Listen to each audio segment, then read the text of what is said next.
As usual, let's first start off with the deck. The deck is right under 33 inches in length and a little over 9 inches in width. It's almost 19.5 pounds and its max load is 330 pounds. But what I like the best is the exquisite streamlined design T700 3K carbon fiber. And what's enclosed with this beautiful deck is a battery.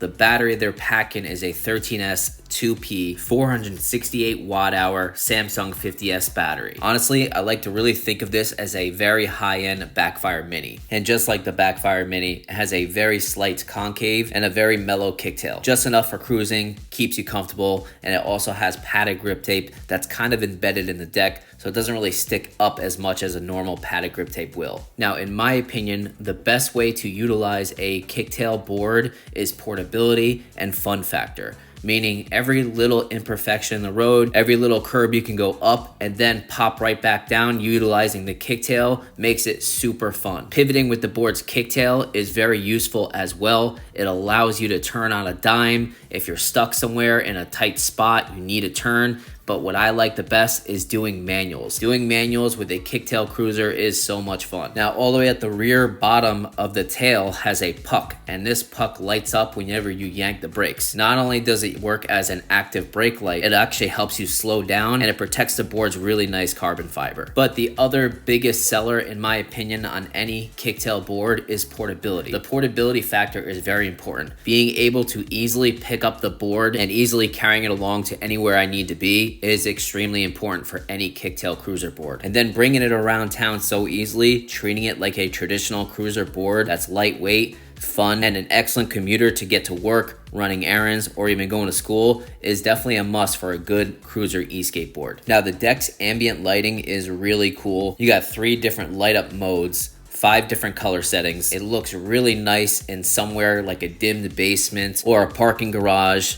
or of course at nighttime. But unfortunately, as you can see, this is me riding during the daytime and then riding into a parking garage. As you can see, the light's illumination is more noticeable when it gets darker, just like going into this parking garage. Now, do I wish the illumination was brighter during the daytime? Sure, but I really don't think anybody's #1 selling attribute should be lights on the deck. But if you do ride at nighttime a lot, this is definitely going to be great for you. As to the wheels, the Sigma is utilizing 88mm polyurethane wheels. They're 60mm in width, 57mm in contact patch, and 78A durometer. They're an ABEC core wheel, and they utilize a logo wheel cap for a more detailed design. Now, what I really like about these 88mm polyurethane wheels is a sharp edge design. When you have a sharp edge design, unlike a rounded off edge like these boas, it makes it a little bit harder to carve, but it has a great trade-off with maintaining as much traction as possible. They're also harder to slide, but once you initiate the slide, it's much easier to maintain. This makes the board's carving capabilities much more predictable and easier to maintain traction. Here I'm riding on pretty bad concrete and just swaying the board back and forth pretty dang hard, and it holds traction very well. That's when I know a wheel is good quality, because it's very predictable and it holds that traction even though I'm pushing the carve on these crappy roads. Now, the board comes stock with a 36T ABEC pulley, so if you do have cloud wheels sitting around, you can utilize cloud wheels and just pop them right on without changing any pulleys. They do not recommend going over 105mm due to wheel bite, so keep it at 105mm or smaller. Or if you want to finally get yourself a set of 105 Mad wheels, the V2 version, it comes with the entire kit, so you don't need nothing else, and you can just add it right onto the purchase. As for the trucks, the Sigma is utilizing CNC machine reverse kingpin arc trucks. Now, from what I read, the bushings front and rear are 99A durometer, but they don't feel anything like a stiff 99A durometer at all. Now, both trucks have a few different hidden features. The front truck has a little hidden door for the charging port, so it's nice and easy to access the charging port. It's sleek, put away, and it protects it from water damage. The rear truck's base plate also has the power button, and the front truck base plate also has a hidden power bank function that allows you to charge up your portable devices like a phone or your camera. Now, the trucks themselves carve great. They have a nice fluidic movement to them. Feels like you're kind of surfing on concrete, and that's exactly what it should feel like with a cruiser kicktail board.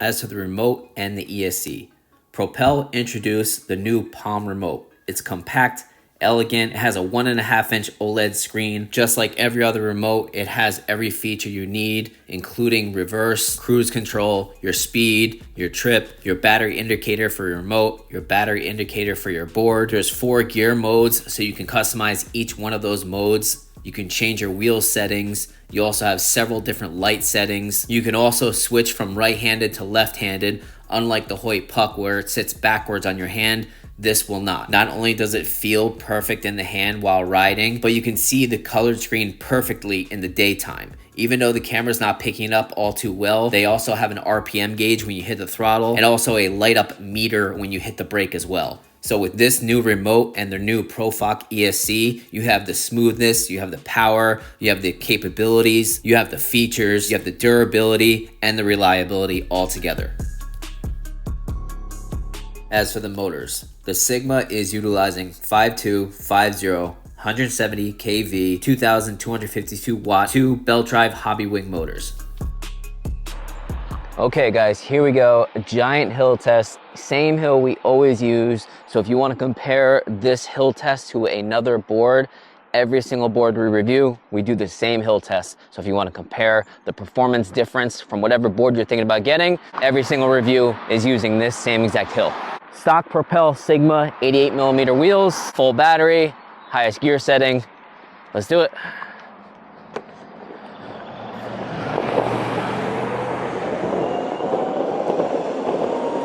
Oh yeah. Woof! Damn, it's killing this hill. Ew! No problem. Damn. Whew. That went up the hill like it was a good performance 2-in-1. Maybe not the best 2-in-1 out there, but a good performance 2-in-1. 24.6 miles per hour up the giant hill with the stock Propel Sigma with the small 88mm wheels. That's awesome. Okay guys, acceleration test, full battery, speed mode 4. 1, 2, 3, go. Nice. Very good. So when this first dropped, I was actually a little bit afraid, and this is why.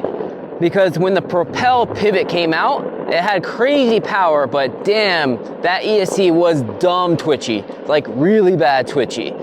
So I was afraid that this would be the same thing, because not only was it kind of twitchy when you hit in the acceleration for the first batch GT, but when you let go of the throttle, right? And then you decided to hit the throttle again, it was like twitchy there. Or when you're throttling pretty dang hard and you just let go, it's like, oh, you know what I mean? It didn't have that perfect amount of power with smoothness.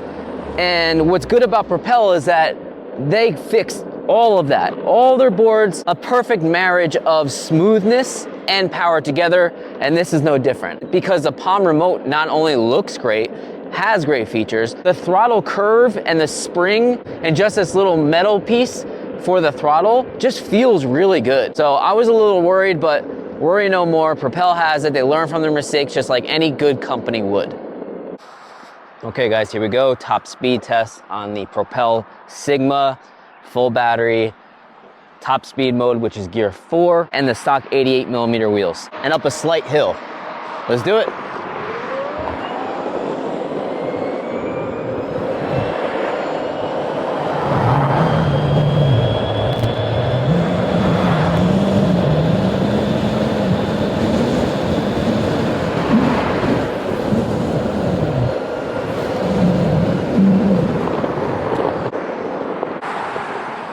All right, let's check the rider app.